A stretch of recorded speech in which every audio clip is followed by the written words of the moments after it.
بكم فيديو جديد. اليوم غنشارك معكم بريوات ديال اللوز اللي كيجيو بنان هشاش ومقرمشين في نفس الوقت، ومع السر ديال كيفاش كيبقاو مقرمشين وكيفاش كتجيكم اللون ديال البريوات مذهب. تبعوا معايا الفيديو من الاول حتى الاخر. هنا عندي كيلو ديال اللوز اللي سلقته في الماء وفسخته وحتى نشف، وقليت نص كيلو، والنص كيلو الاخر غادي نطحنو خضر، والنص غادي نقليه في الزيت تكون بارده، وكنبقى نحرك فيه حتى كيشد واحد اللون ذهبي صافي وكنحيدو. والنص الاخر غادي نطحنوه كيما هو، غاديش نقليوه هكا. بريوات كيجيو حسن، كيجيو بنان ملي كتخلطوا بين اللوز مقلي واللوز خضر، احسن ما ديروا العقده كلها بلوز خضر، هكا كتجي حسن. كناخذوا اللوز غادي نطحنوه اللي قلينا هو الاول. بالنسبه للبريوات ما كيبغيوش الماء زهر بزاف، العقده ديال البريوات ما كتبغيش الماء زهر بزاف، وضروري خصها تبات حتى الغد اللي عاد تقليوهم.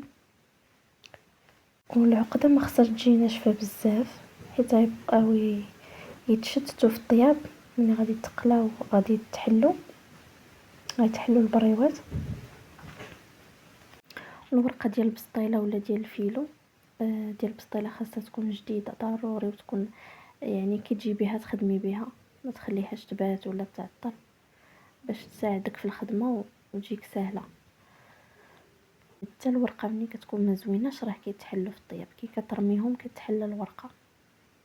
وملي كنبغيو نسدو البريوه كنسدوها بالطحين، لانه البيض حتى هو ما كيلصقش مزيان وكيتحلوا في الطياب.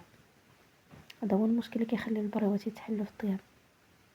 والمزهر الا كثرتي المزهر غادي يطرطقوا.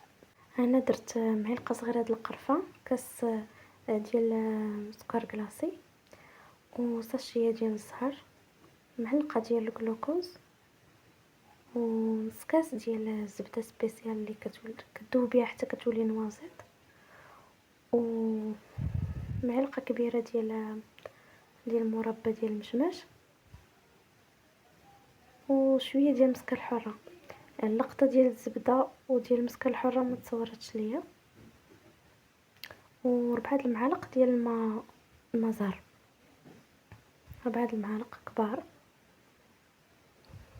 كندير نزيدو حتى كتجمع لينا العجينه، كنعجنو بيدينا حتى كتخلط.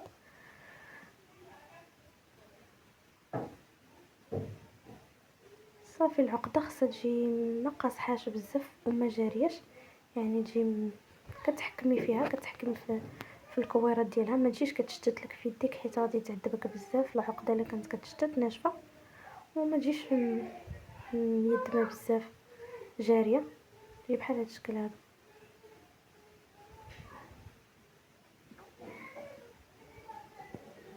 هكا ملي تكوريها في يديك تجيك سهله، دغيا كتكور ما كتشتتش بحال هذا الشكل.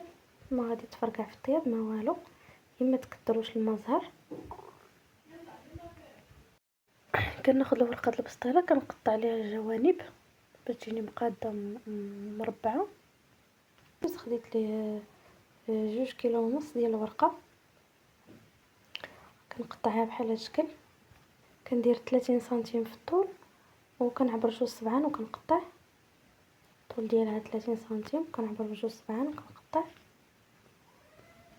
الطريقه ديال تشكيل البروات راه ساهل، كتعمري الجوانب كتسديها مزيان تقريبا الحجم ديال الكويره. درت عيني ميزاني درتهم صغيورين، درت كويره صغيره، درت بريوات كيجيو صغارين حسن من الكبار حيت حلوين. طريقه سهله بحال هذا الشكل.